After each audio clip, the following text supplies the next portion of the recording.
നമസ്കാരം മലയാളി വാർത്തയിലേക്ക് സ്വാഗതം. കോട്ടയം അയർക്കുന്നത്ത് ഒരു വീട്ടിലെ 4 പേർ ആത്മഹത്യ ചെയ്ത സംഭവം, ഇതുമായി ബന്ധപ്പെട്ടുള്ള അന്വേഷണം പ്രത്യേക അന്വേഷണ സംഘമായിരുന്നു നടത്തിയിരുന്നത്. പക്ഷേ ആ സംഭവത്തിൻ്റെ അന്വേഷണം ഇപ്പോൾ ജില്ലാ ക്രൈംബ്രാഞ്ച് ഏറ്റെടുക്കാൻ ഒരുങ്ങുകയാണ്. വിഷം ഉള്ളിൽ ചെന്നതിനെ തുടർന്ന് വിവിധ ദിവസങ്ങളായാണ് മറ്റപ്പള്ളി ചിറ്റപ്പുറത്ത് തോമസ് എബ്രഹാം 50 വയസ്സ്, ഭാര്യ ജോസ്ന 43 വയസ്സ്, മരിയ തെരേസ തോമസ് 17 വയസ്സ്, അലൻ തോമസ് 12 വയസ്സ് എന്നിവർ വിവിധ ദിവസങ്ങളായി മരിച്ചത്. അലൻ ഒഴികെയുള്ള 3 പേർ നൽകിയ മരണമൊഴികളിലെ വൈരുദ്ധ്യമുണ്ട്. 3 പേരും വിഷം ഉള്ളിൽ ചെന്നതിനെ സംബന്ധിച്ച് 3 മൊഴികളാണ് നൽകിയിരിക്കുന്നത്. മാത്രമല്ല സാമ്പത്തിക ഇടപാടുകളുമാണ്, എന്തൊക്കെ സാമ്പത്തിക ഇടപാടുകളാണ് ഇവർ നടത്തിയത്, അത് എന്തിന് വിനിയോഗിച്ചു എന്നതടക്കമുള്ള പ്രധാന കാര്യങ്ങളാണ് കേസ് വിശദമായി അന്വേഷിക്കുമ്പോൾ പ്രധാനമായും പരിഗണന നൽകുന്നത്. വിഷം എങ്ങനെ ഉള്ളിൽ ചെന്നു, ഇതാണ് ഏറ്റവും പ്രധാനപ്പെട്ട ചോദ്യം. ഇത് സംബന്ധിച്ച് 3 വിവിധ തരത്തിൽ മൊഴി നൽകിയത് അന്വേഷണ സംഘത്തെ വലിയ രീതിയിൽ ആശങ്കയിലാക്കുകയാണ്. അലൻ്റെ മൊഴിയെടുക്കാൻ പോലീസ് ശ്രമിച്ചു, പക്ഷേ അനാരോഗ്യം ചൂണ്ടിക്കാട്ടി ഡോക്ടർ അത് അനുവദിച്ചിരുന്നില്ല. പക്ഷേ മറ്റ് 3 പേരുടെയും മൊഴി പോലീസ് ഈ ആശുപത്രി കിടക്കയിൽ വെച്ച് തന്നെ എടുത്തിരുന്നു. പക്ഷേ 3 പേരും 3 തരത്തിലാണ് മൊഴി നൽകിയത്. ജോസ്ന ജോലി ചെയ്തിരുന്ന സ്ഥാപനവുമായി ബന്ധപ്പെട്ട സാമ്പത്തിക തർക്കങ്ങളാണ് ആത്മഹത്യയിലേക്ക് നയിച്ചത് എന്നാണ് പ്രാഥമിക നിഗമനം. അത്തരത്തിലൊരു കാരണമാണ് കണക്കാക്കപ്പെടുന്നത്. അത് തന്നെയാണോ എന്നത് അന്വേഷണത്തിലൂടെ മാത്രമേ വ്യക്തമാവുകയുള്ളൂ. ജോസ്ന എഴുതിയതെന്ന് കരുതപ്പെടുന്ന ആത്മഹത്യാക്കുറിപ്പ് പോലീസ് കണ്ടെത്തിയിരുന്നു. 5 ബാങ്കുകളിൽ ജോസ്നയ്ക്ക് അക്കൗണ്ട് ഉണ്ട് എന്ന് പോലീസ് കണ്ടെത്തൽ. ഇതിലെ ഇടപാടുകൾ, എന്തൊക്കെ ഇടപാടുകളാണ് നടത്തിയത്, ആരൊക്കെയുമായിട്ടാണ് ഇടപാടുകൾ നടത്തിയത് എന്നതടക്കമുള്ള കാര്യങ്ങൾ വിശദമായി പോലീസ് പരിശോധിക്കുകയുണ്ടായി. ഈ അക്കൗണ്ടുകളിൽ നിന്ന് പണം കൈമാറിയത് ആർക്കൊക്കെയാണ്, ആ ആളുകളെ കേന്ദ്രീകരിച്ചും നിലവിൽ അന്വേഷണം പുരോഗമിക്കുകയാണ്. പക്ഷേ ചെക്ക് ഉപയോഗിച്ചാണ് വലിയ തുകകളടക്കം ബാങ്കിൽ നിന്നും പിൻവലിച്ചിരിക്കുന്നത്. 10 ലക്ഷത്തിലധികം രൂപയുടെ സ്വർണ്ണപ്പണയ വായ്പ ജോസ്ന അടുത്ത കാലത്തായി എടുത്തിരുന്നു. വീട്ടിൽ നടത്തിയ പരിശോധനയിൽ ആഡംബര വസ്തുക്കളോ മറ്റ് ആഭരണങ്ങളോ കണ്ടെത്തിയിട്ടുമില്ല.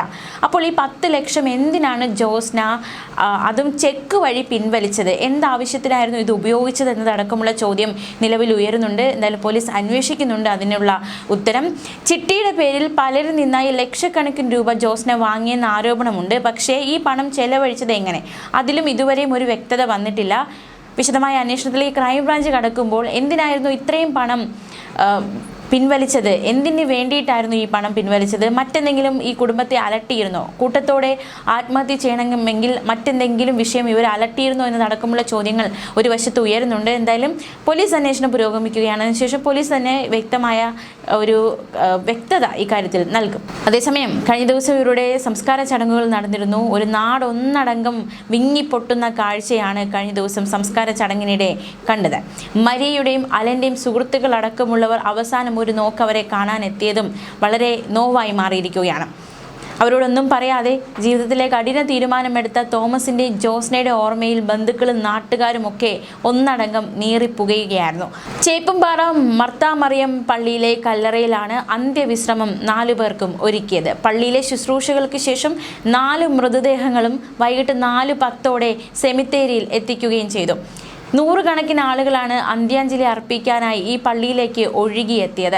ഈ മാസം 13-നായിരുന്നു കളനാശിനി കഴിച്ച് 4 പേർ ആത്മഹത്യ ചെയ്തത്. ആശുപത്രിയിൽ ചികിത്സയിലിരിക്കെയാണ് ഓരോരുത്തരായി മരിച്ചത്. കോട്ടയം മെഡിക്കൽ കോളേജിൽ ചികിത്സയിലിരിക്കവെയാണ് 4 പേരും മരണത്തിന് ഓരോ ദിനങ്ങളിലായി കീഴടങ്ങിയത്.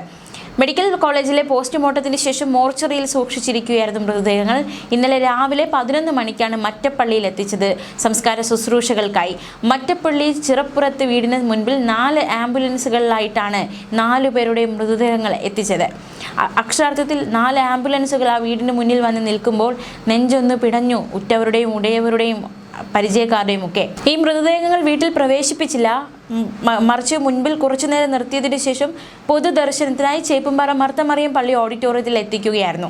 വീടിന് മുൻപിലെ റോഡിൽ വെച്ച് പ്രത്യേക പ്രാർത്ഥന നടത്തി. ഇവിടെ എത്തിയ മരിയയും അലനും പഠിച്ചിരുന്ന മറ്റക്കര HSSലെ സഹപാഠികളും അധ്യാപകരും ഒക്കെ വിങ്ങിക്കരയുന്നുണ്ടായിരുന്നു.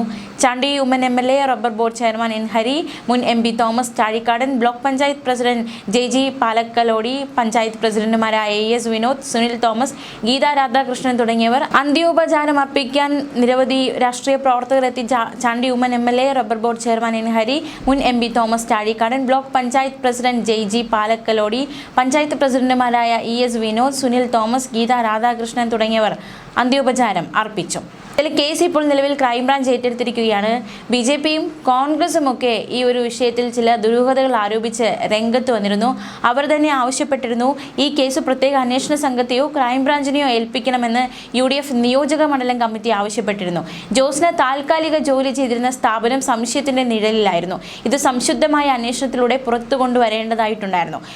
പോലീസ് കണ്ടെടുത്തെന്ന് പറയപ്പെടുന്ന ആത്മഹത്യാക്കുറിപ്പും ധനകാര്യ സ്ഥാപനത്തിലെ പാസ്ബുക്കുകളും മരണമൊഴിയും പുറത്തുവിടണമെന്നതടക്കമുള്ള ആവശ്യങ്ങൾ വിവിധ സംഘടനകൾ ആവശ്യപ്പെടുകയുണ്ടായി. എന്നാൽ ഇതിൽ രാഷ്ട്രീയ മുതലെടുപ്പ് നടത്തില്ലെന്നും UDF നേതാക്കളായ കുഞ്ഞു പുതുശ്ശേരി, NA മത്തായി, TM ആന്റണി തുടങ്ങിയവർ അറിയിക്കുകയുണ്ടായി. ചാണ്ടി ഉമ്മൻ MLA പ്രതികരിച്ചത് കുടുംബാംഗങ്ങളുടെ മരണത്തിൽ എന്തെങ്കിലും ദുരൂഹതയുണ്ടെങ്കിൽ അന്വേഷണം നടത്തണമെന്നാവശ്യപ്പെട്ട് മന്ത്രി രമേശ് ചെന്നിത്തലയ്ക്കും മന്ത്രി M ലിജുവിനും കത്ത് നൽകിയിട്ടുണ്ട് എന്നാണ് നേതാക്കൾ ഒന്നടങ്കം വ്യക്തമാക്കിയത്. BJPയും വിഷയത്തിൽ ഇടപെട്ടിരുന്നു. സംഭവത്തിൽ പോലീസ് അന്വേഷണം തൃപ്തികരമല്ല എന്നായിരുന്നു BJP അയർക്കുന്ന മണ്ഡലം കമ്മിറ്റി പ്രതികരിച്ചത്. ധനകാര്യ സ്ഥാപനത്തിലെ താൽക്കാലിക ജീവനക്കാരിയായിരുന്ന ജോസ്നയ്ക്ക് ചിട്ടി നടത്തിപ്പിൽ ലക്ഷങ്ങളുടെ കടബാധ്യത ഉണ്ടായിരുന്നതായി ആരോപണം ഒരു വശത്ത് ശക്തമാണ്. ബാങ്കുകളിൽ നിന്ന് വായ്പ എടുത്തിട്ടുള്ളതായും പറയപ്പെടുന്നുണ്ട്. ഈ തുകകൾ എന്തിനു വിനിയോഗിച്ചു എന്നുള്ള കാര്യത്തിൽ ദുരൂഹതയുണ്ടെന്ന് BJP മണ്ഡലം president CG Gopakumar, Kooroppada panchayat president Varghese താഴത്ത്, ജനറൽ സെക്രട്ടറി KK രാജൻ തുടങ്ങിയവർ ആരോപിച്ചിട്ടുണ്ട്. കൂട്ട ആത്മഹത്യ നടന്നിട്ടും സ്ഥലം MLA ഒരു മുൻ മന്ത്രിയും സംഭവം മൂടി വയ്ക്കുകയാണെന്ന ആരോപണം കൂടി ഒരു വശത്ത് ഉയരുന്നുണ്ടായിരുന്നു. നിലവിലെ അന്വേഷണത്തിൽ തൃപ്തിയില്ല എന്നതടക്കമുള്ള ആരോപണങ്ങൾ ഒരു വശത്ത് ശക്തമാണ്. BJP നേതാക്കൾ ഈ ആരോപണം ശക്തമാക്കുകയുണ്ടായി. എന്തായാലും എല്ലാവരുടെയും കൂട്ട ആവശ്യപ്രകാരം സംഭവം ഇപ്പോൾ ക്രൈംബ്രാഞ്ച് അന്വേഷണം ഏറ്റെടുത്തിരിക്കുകയാണ്. കൂരോപ്പട സർവീസ് സഹകരണ ബാങ്കിന്റെ മറ്റപ്പള്ളി ശാഖയിലെ താൽക്കാലിക ജീവനക്കാരിയായിരുന്നു മരിച്ച ജോസ്ന. ഇവരുടെ ആത്മഹത്യാക്കുറിപ്പിൽ സ്ഥാപന മേധാവിയായ ഒരു സ്ത്രീയെക്കുറിച്ച് പരാമർശമുണ്ടായിരുന്നു. അവരുടെ മൊഴിയും എടുത്തിരുന്നു. ആത്മഹത്യാക്കുറിപ്പിൽ പരാമർശിച്ചിരുന്ന സ്ഥാപന മേധാവിയായ യുവതിയെ പോലീസ് ബന്ധപ്പെട്ടിരുന്നു. സ്ഥാപനത്തിന് വരുത്തിയ സാമ്പത്തിക ബാധ്യതകൾ പരിഹരിക്കണമെന്നാവശ്യപ്പെട്ടതാണ് തന്നോടുള്ള എതിർപ്പിന് കാരണമെന്നാണ് അവർ നൽകിയ മൊഴി. അതേസമയം ചിട്ടിയുടെയും മറ്റും പേരിലായി ജോസ്ന പണം വാങ്ങിയെന്ന കൂടുതൽ പരാതികൾ പോലീസിന് കിട്ടിയെന്നാണ് വിവരം. സാമ്പത്തിക ആരോപണം സംബന്ധിച്ച് വ്യക്തത വരുത്തുന്നതിനായി ബാങ്ക് അക്കൗണ്ട് വിവരങ്ങൾ പോലീസ് പരിശോധിക്കുന്നുണ്ട്. കുടുംബാംഗങ്ങളുടെ ഫോൺ വിളി രേഖകളും പരിശോധിക്കാനുള്ള സാധ്യതയുണ്ട്. എന്തായാലും മരണത്തിൽ ദുരൂഹതയുണ്ട്. 4 പേരും ആത്മഹത്യ ചെയ്യപ്പെട്ടു. അതിന് പിന്നിൽ ആരെങ്കിലും ഉണ്ടോ? അവരെ ആത്മഹത്യയിലേക്ക് നയിച്ച സാഹചര്യങ്ങൾ എന്തൊക്കെയാണ്? ആത്മഹത്യ പ്രേരണ നൽകിയത് ആരൊക്കെയാണെന്നതൊക്കെ അന്വേഷിക്കേണ്ടതായിട്ടുണ്ട്. എന്തുകൊണ്ട് ഒരു കൂട്ട ആത്മഹത്യയിലേക്ക് 4 പേരും കടന്നു എന്നത് കൃത്യമായി അന്വേഷിച്ച് കണ്ടെത്തേണ്ടതായിട്ടുണ്ട്. ക്രൈംബ്രാഞ്ച് അന്വേഷണം ഏറ്റെടുത്തു കഴിഞ്ഞു. ഈ ചോദ്യങ്ങൾക്കൊക്കെ ഉത്തരം കിട്ടുമെന്ന് തന്നെയാണ് കരുതുന്നത്. ഇത്രയും പണം എന്തിനാണ് 10 ലക്ഷത്തോളം രൂപ പിൻവലിച്ചത്? ഈ പണം എന്തിനുപയോഗിച്ചു? വീട്ടിൽ മറ്റ് ആഡംബര വസ്തുക്കളൊന്നും വാങ്ങിയിട്ടില്ല, ആഭരണങ്ങളില്ല.